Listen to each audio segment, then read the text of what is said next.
Salut tout le monde, très urgent. Aujourd'hui, samedi 27 janvier 2023. Incroyable. L'armée malienne vient de repousser plusieurs attaques terroristes. Incroyable. Depuis que le Mali a mis fin à l'accord d'Alger, les attaques se multiplient partout. Alhamdulillah, mes chers amis, la situation est sous contrôle. L'armée malienne les a bien matés. Après, on va vous parler. La deuxième nouvelle aujourd'hui, la Russie vient de donner 25 000 tonnes de blé au Burkina Faso. La promesse tenue, vraiment.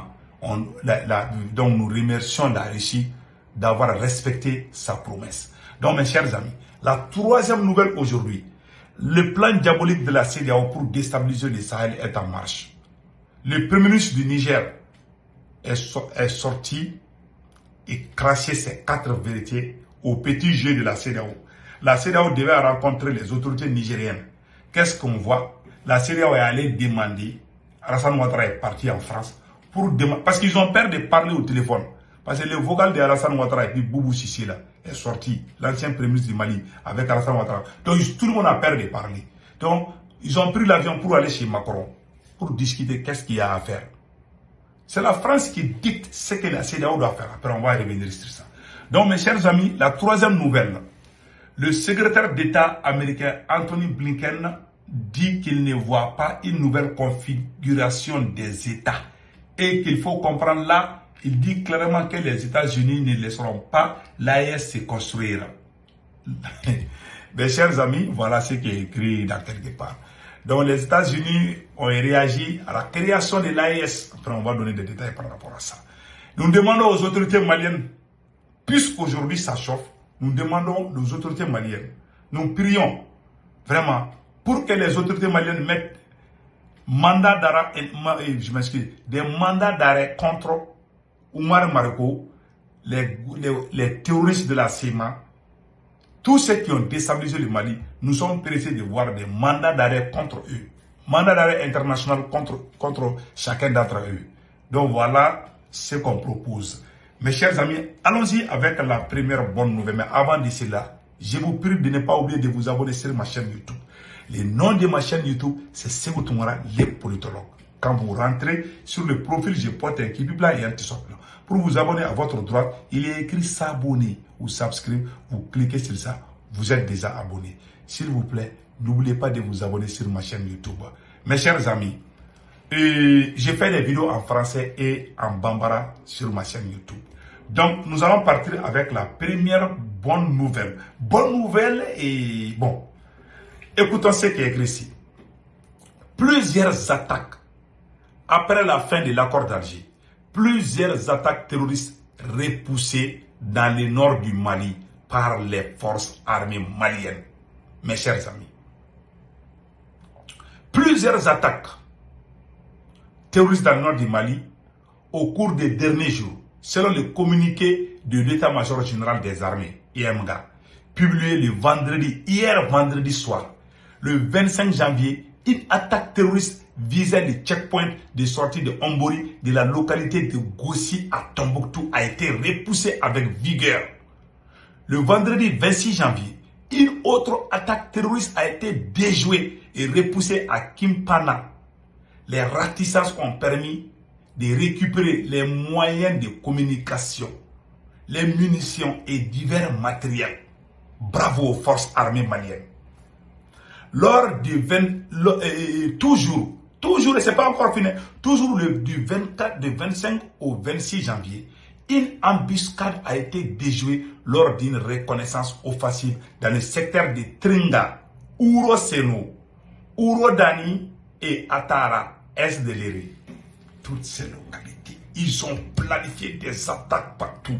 Depuis que le Mali a mis fin à l'accord d'Alger, ils ont planifié des attaques. Au moment aussi où je vous parle, je vous dis, il y a des mercenaires de la CEMA qui sont en Algérie en train de faire des recrutements pour lancer une autre contre-offensive contre l'armée malienne à Kidal. Mes chers amis, voilà ce qui se prépare contre le Mali. Et Dieu merci, l'armée malienne a pu repousser des attaques de ces voyous criminels armés. Voilà ce qui vient de se passer. Ouais, quand il va être indépendant, voilà les conséquences. Mais nous sommes très fiers de l'armée malienne.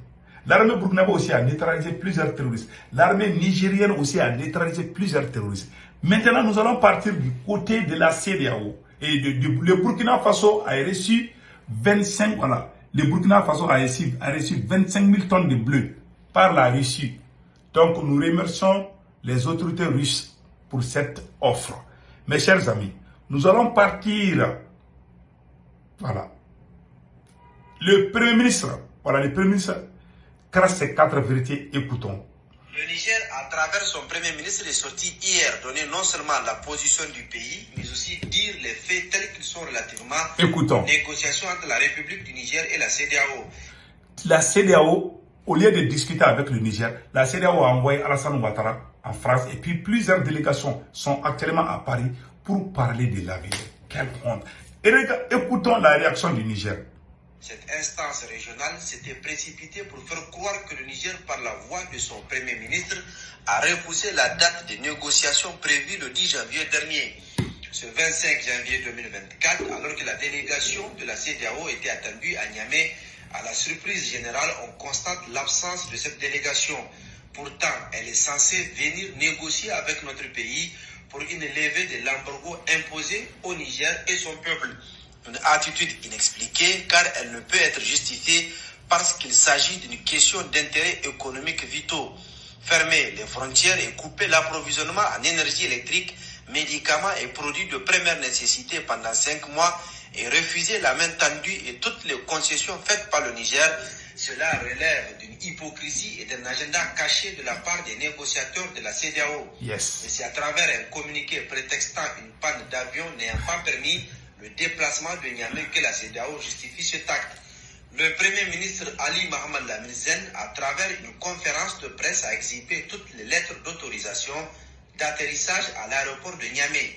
Visiblement, ces négociateurs qui ont brillé par leur absence attendent, comme par le passé, le feu vert de Paris où séjournent, comme par hasard, de hauts dirigeants de la CEDEAO et de l'UEMOA.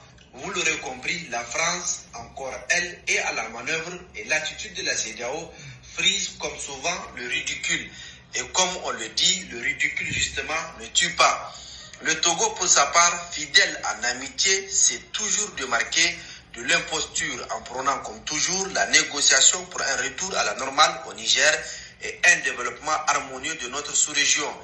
Dans ce cadre, le Niger, de son côté, sous la conduite du Conseil national pour la sauvegarde de la patrie, présidé par le général Abdrahmane Tiani, entend maintenir le cap de la conquête effrénée de sa souveraineté conformément aux aspirations légitimes de nos braves et résilientes populations. Voilà maintenant. Voilà maintenant. Donc ce n'est plus caché. Nous disons bravo. Bravo aux autorités nigériennes. Mes chers amis, la CEDEAO veut prendre les consignes de Paris avant de faire. Quelle honte. Vraiment, j'ai eu honte de cette CEDEAO aujourd'hui. Au lieu de parler entre nous Maliens, ils vont aller consulter d'abord le président français. C'est la honte. Mes chers amis, voilà une nouvelle qui m'a beaucoup inquiété. Je viens de voir sur les réseaux sociaux le secrétaire d'État américain, Anthony Blinken, dire ceci, que les États-Unis ne sont pas contre l'AES, mais que malheureusement, que selon lui, l'AES là, ça va pas être sûr. Écoutons le secrétaire d'État américain. Des pas très concrets que prendront les putschistes. J'ai un peu d'espoir là que ça peut aller dans une meilleure direction, mais je ne vois pas l'évolution du nouvel ordre, d'une nouvelle configuration des États. Donc vous avez vu maintenant que je ne vois pas, voilà, que je ne vois pas, c'est même écrit ça ici là. Que voilà, je ne vois pas une nouvelle configuration des États. Ouais. Donc, ils savent ce qui s'est passé déjà. Et ils savent. Ouais, maintenant, les États-Unis disent qu'ils sont contents de la création de l'AES. Mais que malheureusement, ils ne croient pas que ça va marcher. Les Blancs sont intelligents. Hein. Vous voyez, quand les Blancs veulent vous combattre, ils se partagent. Il y en a, il se divise en plusieurs morceaux. C'est-à-dire, il y a une partie qui va te déclarer la guerre. Et l'autre là va devenir comme pompier pyromane. Alors qu'en réalité, ils sont tous ensemble. Voilà ce qui se passe au Sahel. Ils ont fait là. Je vous donne l'exemple de Kadhafi. Là, les États-Unis avaient de très sérieux problèmes avec Kadhafi. La France a tissé l'amitié avec Kadhafi jusqu'à ce que Kadhafi avait même commencé à acheter des armements français et laisser les armements russes. Kadhafi avait laissé la Russie à côté et puis collaboré avec la France. C'est-à-dire, ils essaient de jouer avec ta conscience, quoi. Donc, quand Kadhafi a fait ça, ils ont enquêté, ils ont vu qu'ils peuvent aller le bombarder. Mais quand tu n'es pas trop proche d'eux, ils cherchent à être amis avec toi. Pendant que la Libye est amie avec la France, les États-Unis n'ont rien dit. Voilà enfin ce qui se passe, c'est cette France même qui bombarde la Libye. Ces pays-là, ces blancs-là sont comme ça. Vous voyez aujourd'hui, ils se divisent, c'est le cas du Sahel. Je ne dis pas qu'on doit faire la guerre contre eux. Les États-Unis disent qu'ils ne sont pas contre l'AES. Mais les mêmes États-Unis disent qu'ils ne sont pas sûrs que ça va, l'AES va marcher. Alliance des États du Sahel, que ça ne marchera pas, selon les Américains. Donc, vous voyez cette hypocrisie. Ils ne disent pas directement ce qu'ils pensent. Ils jouent ces petits jeux-là. Ce n'est pas sérieux. Il faut dire on prie. Personne ne connaît ce qui va arriver demain. Personne. Et ils connaissent tout. Hein. Et ils connaissent ce qui va arriver aujourd'hui, ce qui est arrivé hier, et ce qui va arriver demain. Même après demain, là, ils savent déjà. Parce que pour eux, ils sont Dieu. Nous devons les suivre. C'est comme ça que c'est la mentalité des Blancs envers nous, les Noirs. Donc, restons unis, c'est la seule solution. C'est tout ce que je peux dire. Restons unis. Car c'est l'union qui peut nous gagner. Donc, mes chers amis, on va laisser cette vidéo et passer excellent week-end. Ciao, ciao.